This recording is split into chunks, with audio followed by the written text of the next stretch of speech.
provided a load of maintenance patches, including the ability to upload the ITT teacher reference number file. Has anyone done that? Okay. Okay. And then there was the changes for the 2009-10 student return, and then most recently the provision of a version of Banner Student which supports study paths. And our aim for that, and actually we'll talk a bit more about this on the next slide, is wherever possible to deliver a single set of functionality, but where we need to, we'll provide variants which support study path processing. We know that we can't make an assumption that if an institution's on 8.3, they're going to be using study paths. And this is something that we'll talk about in a minute. My hope is that lots of you will, because it seems to me that there are some good advantages in doing so.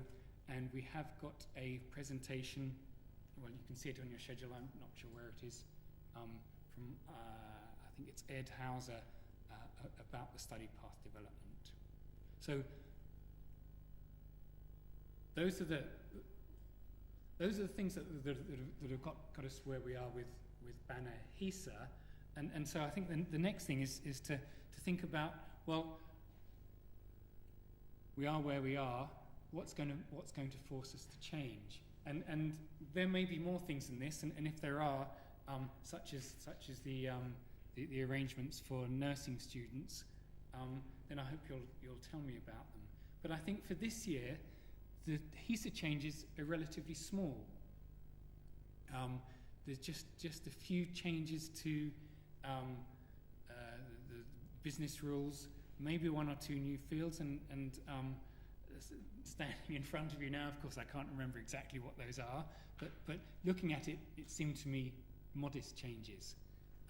We've got the DLHE change pending, but I don't think that we'll be in a position to do anything about that in 2011 because HESA haven't told us what they are yet. So in terms of HESA making us change what we do, there's not much. In the business environment, I'm not sure. Do the well-publicized changes that students have been protesting about, does the changed financial climate mean that you have to think differently about how you process HESA? Or is there something else in the business environment? And I can't think of anything, but maybe you can. I would say it's not obvious what may be an impact on HESA. Yeah.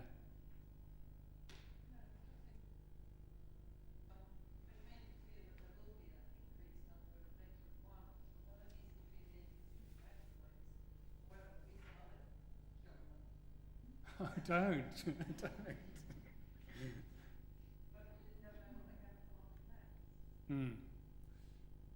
But I mean, is it safe for us to assume that those changes would be for the 2011 intake at the earliest, and so is unlikely to be a significant change for this calendar year? Or no. Yeah. I mean, if nothing else, HESA or whatever other agencies there might be that are collecting the data need some time to decide what they're going to collect and to tell us all about it. So it seems to me that for 2011, there are unlikely to be huge changes, but sometimes I'm too optimistic for my own good. Yeah, exactly. Yeah. So then I think the other agent for change is Banner itself, and the development of study path by our Banner baseline colleagues, and the adoption of study path by you institutions as and when you install 8.3, 8.4 or 8.5, and and make use of the study path technology functionality. And which of you have got plans to make use of? Who of you have got any kind of idea that they'll be introducing study paths sometime in the future? It's UWS and Greenwich? Nobody else? Well, when you say in the future, Well, we've just upgraded, UCLAN's recently upgraded to 8.3 right. with study paths switched on. We won't implement study path, what we regard as a total solution. Right. Okay. So in a sense, we're not against the concept. Yeah. We're following the concept, and when the benefits occur, we will do. That's not Okay. short of that. So do we, SunGuard, know what the missing bits are for you to consider it complete? I've mentioned it often, but yeah. Okay. Okay. And it's We had quite a discussion at European Advisory. right. Okay. Yeah. And we did identify some of the Right. pieces of that. That's fine. That's fine. To be honest, I don't think we visited. Yeah. Yeah. Yeah. Yeah. Yeah. Some of it was fees there and things like Yeah. We'll come back to contracts and well, at least contracts when we talk about SLC on Friday as well. So for UWS, do you have a firm plan for?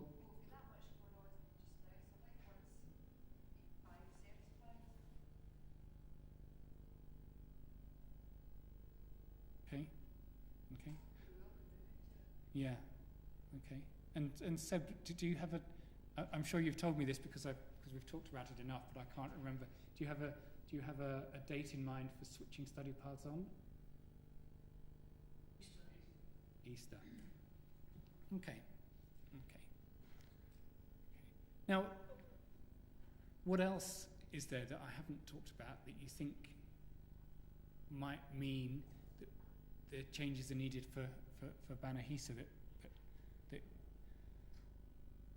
or is it safe to assume that if we implement the incremental regulatory changes and do whatever we need to do for Delhi, that is going to allow you to reduce your HESA returns? Is there anything else?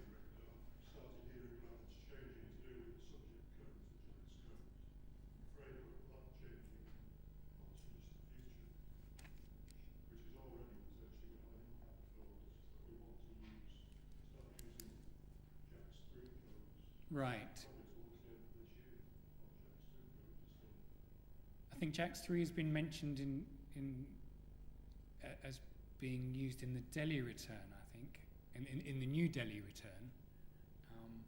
Okay, JAX. So JAX 2 to JAX 3.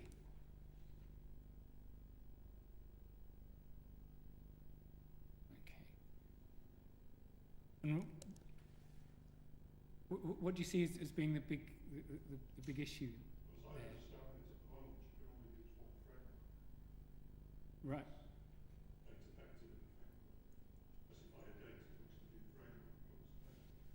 But we're already thinking about programs for September 2012 that the government proposed. Okay. Thinking about setting up courses and modules for September 2012.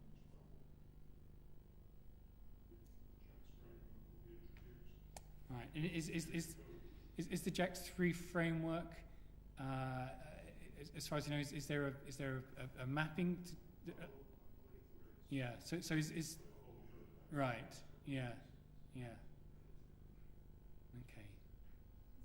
Expansion of what's already there, just some additional There's additional codes, basically subdivided. Yeah.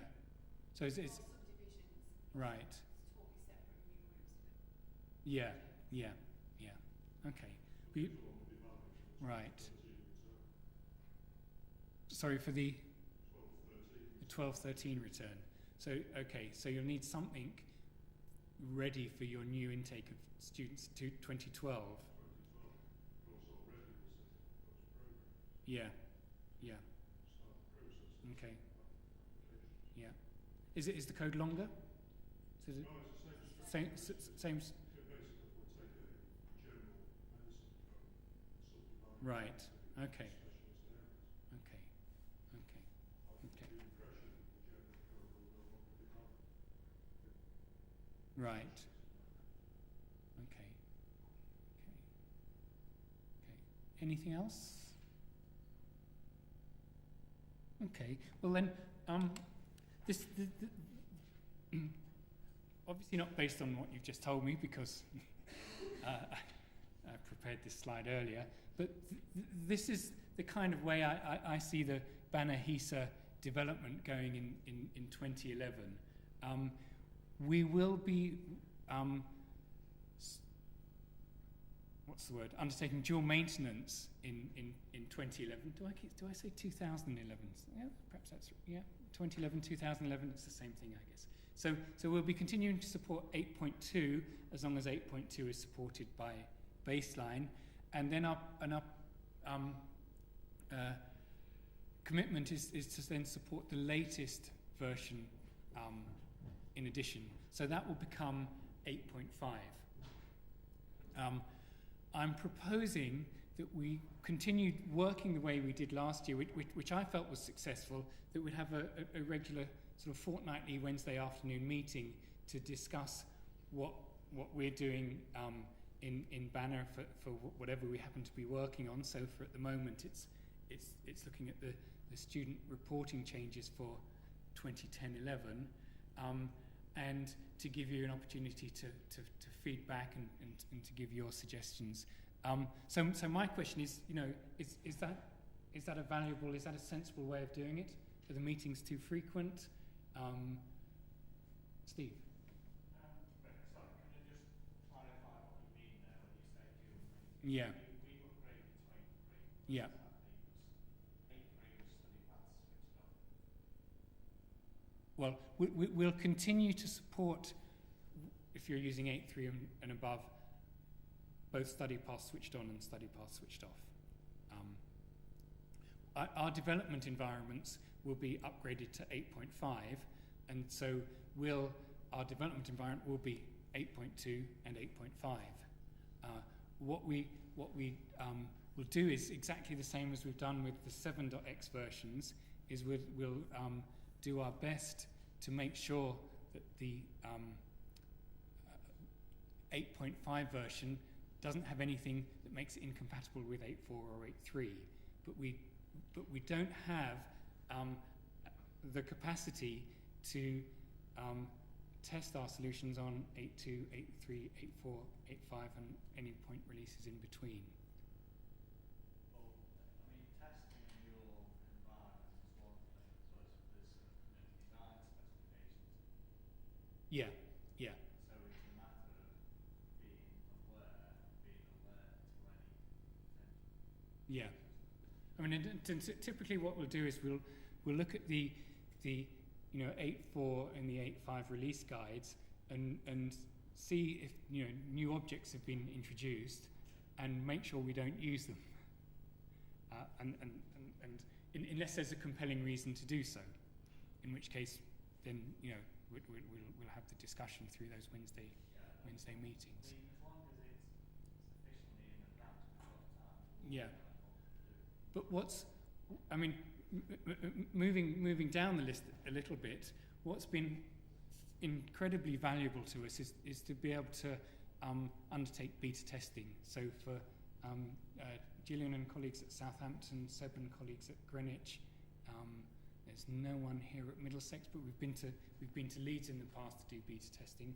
It's hugely useful for us to see whether what works perfectly well in our development environments and our install test environments and our system test environments, whether it works out in the wild, if I can use that expression.